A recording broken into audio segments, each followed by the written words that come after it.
Hello বন্ধুরা, এখন আপনারা দেখেছেন ব্ল্যাকবেরি, আজকে আপনাদেরকে দেখাবো রেডবেরি।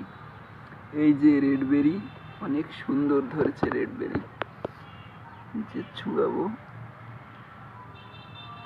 ও ভিতরে বিচি দেখেছো? এই সেই রেডবেরি, অনেক সুস্বাদু সুস্বাদু খেতে, অনেক আসলেই সেই। হ্যালো বন্ধুরা, আমরা এখন এসেছি অচেনা একটা নার্সারিতে। অনেক সুন্দর সুন্দর গাছ রয়েছে এখানে। এই যে আমার সাথে আরো বন্ধুরা রয়েছে আমার। এখানে কি করছো তুমিও ভিডিও করছো? ওই যে বাচ্চাটাই মূলত এই নার্সারি মালিক। অনেক সুন্দর সুন্দর চারা রয়েছে এখানে। চারা